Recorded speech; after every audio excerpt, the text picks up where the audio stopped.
Hi everyone, it's QuickyBaby and welcome back to World of Tanks and welcome to the Sandbox test server to specifically test the possibility of an upcoming game mode called Order of War. Order for War is a game mode where you have a strategist who plays as 7 different vehicles against a team of 7 players on the enemy team. As the strategist, you can prepare an arsenal of 7 different tanks, place troops on the battlefield, place defensive structures, control all of the tanks individually, and then hope to win in the ultimate 1 versus 7 World of Tanks action. In today's video, I'm going to be letting you know my initial impressions about Order of War, and show you some gameplay as well. So firstly, just what is the Sandbox test server and do you have a chance to be able to play it? Sandbox test server is where Wargaming test a fanciful idea that they're not sure about whether they really want to put it into the game. I'd say maybe only 1 in 4 or at best 1 in 2 features of a Sandbox test server will ever make it into the retail version of World of Tanks. And if you want to play it yourself, then the requirements for joining the Sandbox test server, which you'll have to apply to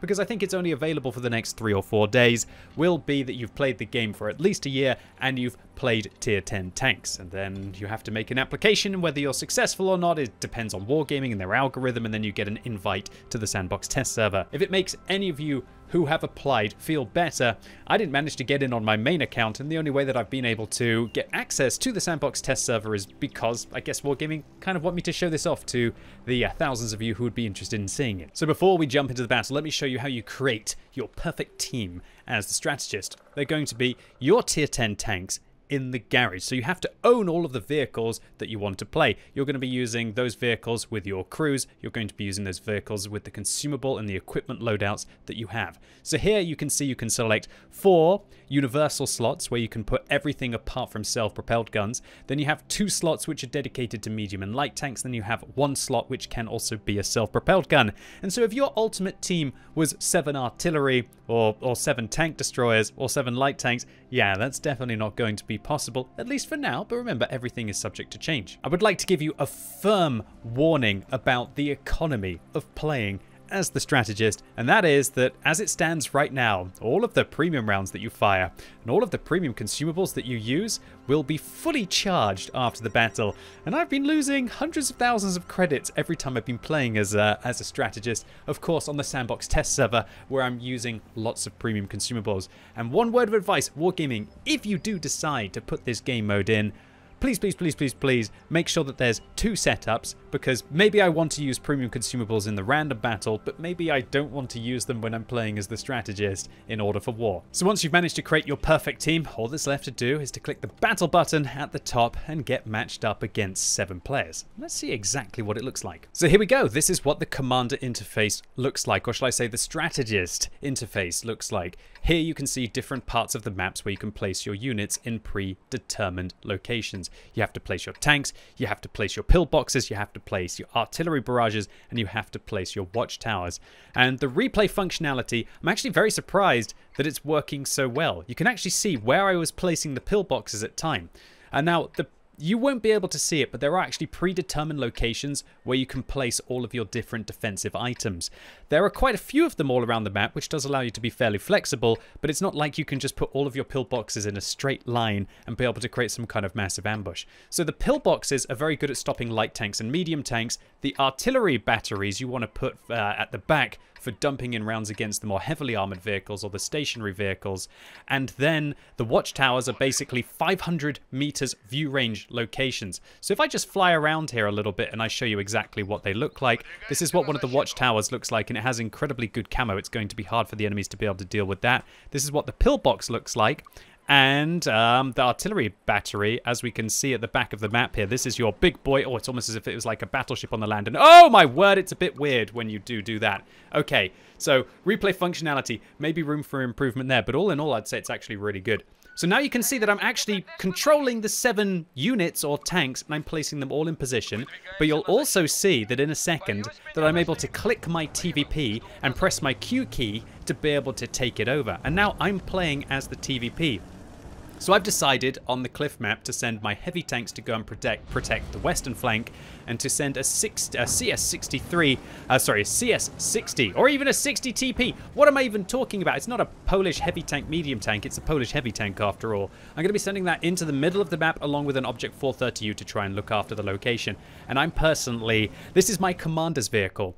Now, spoilers, I have actually made it so that all of my vehicles are firing high explosive rounds apart from my TVP. And that's because the bots that control the tanks when you're not actually manually controlling them, they're okay, but they're not exactly the best thing that I've ever seen. The AI is not the worst, but it's definitely got its drawbacks, and I feel like Wargaming need to definitely make improvements, as I'm probably going to be highlighting later on. So what you need to do is you need to manually control all of your units, if at all possible. But that doesn't mean that you're not going to be able to also occasionally rely on maybe the bots to sometimes do the right thing, or to be able to hit the enemy team. So I've decided in my TVP here to be able to make my way up on top of the hill, take the risk, because I've got to try and stop that T100 LT from spotting my artillery battery at the back. Now, the artillery batteries are actually really heavy hitting. In fact, I've played some games where I've been on the opposing team trying to take on the strategist, where my vehicles have been one shot by the artillery battery, which is absolutely brutal. So you can see that my team down below, well, when I say my team, me down below, my 60 TP isn't very healthy, my 430 is in an awkward position, and so I go back to the strategist view to be able to then get my Type 5 heavy to be able to go back up on top of the hill to be able to protect against the enemy's assault. Now, I probably should be doing something with my mouse and my E100, but I want to focus up on trying to control the vision on the enemy team. My TVP's got into location, we put 3 in, hopefully we're going to put 4 in, and oh no, we were just a little bit too slow to be able to connect the 4th shell, and unfortunately the T100 LT manages to get away on a few hit points. Now, it's pretty weird up here, you see the whole battle going on, and what your tanks are doing damage, and what the vehicles that you are playing taking damage as well. So it's a bit messy there. Hopefully Wargaming will have a refined way to be able to improve that, but at least for now on a Sandbox test server, it does feel pretty good. Alright, so I want my mouse to push, and I want my E100 to push, as you can see there, and I actually took over the E100 for a second, but I don't actually want to do that because I want to take control of the TVP as my opponents are going to push through. So I've now told the mouse and the E100 to go and attack the Object 268 version 4, and I'm just going to let them do their own thing. I'm hoping it puts pressure on the Object 268 version 4, and maybe he'll even go out in front of my artillery, or maybe in front of the pillbox. So I finish off the T100 LT, and now I'm going to reload high explosive anti-tank rounds because I'm going to have to deal with an Object 430U. And unfortunately for me, it looks like the player wants to push me. I'm trying to pretend that I'm reloaded, but yeah, that's not the case. I'm just trying to slow down their advance. If this Centurion Action 10 advances, oh, that's actually hilarious. The fact that my bot, or my AI, was controlling my artillery, which kind of helped me out over here in my fight against the Centurion Action 10. And it looks like I survived for just long enough to be able to put 1 in, to put 2 in, and hopefully to finish him off. Oh, we don't. Come on, 4th shell. Yes, nice. Thank goodness that one didn't low roll. But it actually cost me 515 damage from an Object 430U. Hold on, isn't that pretty much nearly a max roll from an Object 430? No, a max roll would be 550. Now, I used some evasive maneuvers to be able to get away from the 430U on the enemy team, and I'd like to clarify that the enemy team, they're all players. I'm the only player on my team controlling all of these 7 different units, and I've effectively dealt with the T100 LT, dealt with the Centurion Action 10, and evaded the other 430U. And now I want to try and get into a flanking position to use my last 300 hit points in my TVP to hopefully cripple the enemy E100. Heat round into the side, heat round into the side, heat round into the turret front, and those are some lucky pens. Those were 50-50s as whether they could go in, but that was a really good final mag. And while the 430U on the enemy team is still on full hit points, we can see that my artillery manages to finish off the Object 268 version 4, and now my E100 is locked in mortal combat with an enemy 60 TP. So remember that I gave all of my tanks high explosive rounds apart from the TVP, which I was going to manually control. That's the strategy that I've employed. And we can see that my E100, even though I haven't controlled it at all right now until the battle, had managed to do 600 damage. That's not too bad. And now that I'm in control of the E100, hopefully I can manage to make a few more high explosive rounds fly. Now, right now, I should probably take control of the artillery and manually aim the artillery shell. Am I going to do that? No, instead I'm going to go for the Type 5 Heavy. It's so easy in retrospect to see all of the different things that you could do, but this was my first ever game of Order of War, and I can tell you that it's actually, I was probably the most stressed I think I've been playing World of Tanks in a long time, because it's enough to be fighting as the E100 versus the 60 TP, thinking about bouncing him, thinking about firing your shells underneath the vehicle with the high explosive rounds to be able to splash up underneath his weak belly to be able to do as much damage as you possibly can, let alone to be thinking about all of that, but also trying to take into account your artillery's reload to be able to go and jump into the artillery to manually aim that shot, and then think about the Type 5 Heavy as to where he is in that position to be able to handle that as well.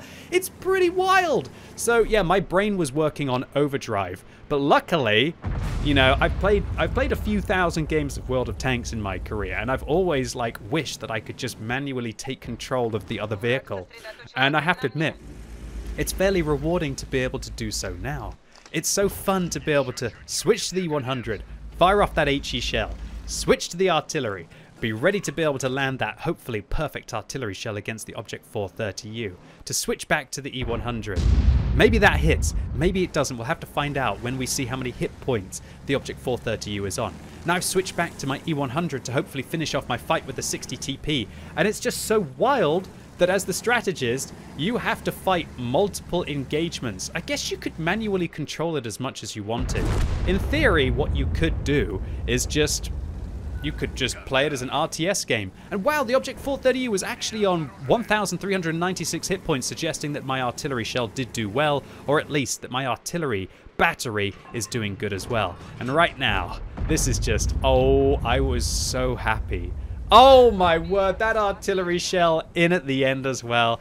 I was a happy chappy in this game to win my first game of Order of War, and to experience all of the excitement and the new game mode and just that absolute fabulous feeling of being able to control everything on the battlefield and be able to play against 7 opponents.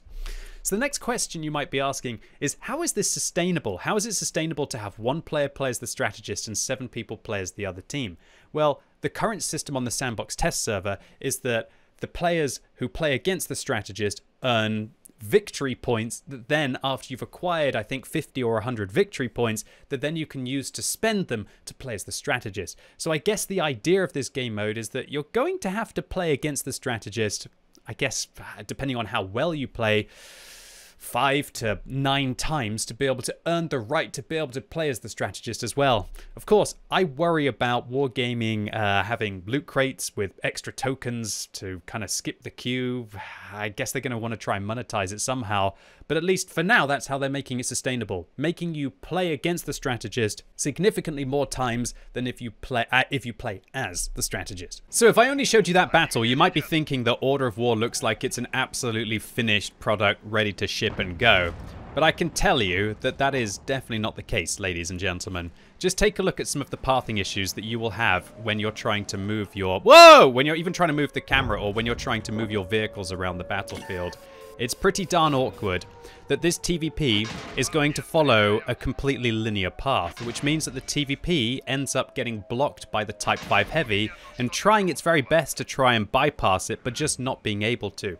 And so this means that you're going to have to try and micromanage driving. As you can see here, that I got so frustrated by my TVP that I'm trying to actually get it to go around the Type 5 Heavy, but that's awkward because I'm trying to go for the 430U. Also, it's really frustrating to tell your tanks, like the Mouse and the E100, to be able to bomb it back to base so you can be able to protect the cap circle, and for them to just turn around awkwardly left and right. And so, it's just, I mean, this, I have to admit, this triggered me very, very much. I'm sitting here right now in my 60 TP, and my Object 430U, trying my very best to defend the cap circle, and then I just realized that while I've been sweating to try and win this game of World of Tanks, that the AI-controlled units that I've been waiting for the last couple of minutes took forever because, of course, the TVP was pushing the Type 5 Heavy, and it still is for pretty much the last several hundred meters. And we can see that the AI now as well with the TVP is thinking about trying to get the shots in against the opponents, but it can't because the TVP is blocking it. In fact, that's actually not the case because the TVP was aiming randomly at an IS-7 that was going to come up and not focusing on what I really wanted them to do, which was to be in front. Now, there are multiple control systems. There are different hotkeys that you can use to be able to get your team to be able to either hold a position or to be able to go real quick and just focus one of the targets down by double clicking, but it still feels quite messy. I feel like there's a lot more optimization that can be made. I think that Wargaming, at least for now, there's no ability to be able to queue commands. It'd be really good to be able to queue commands.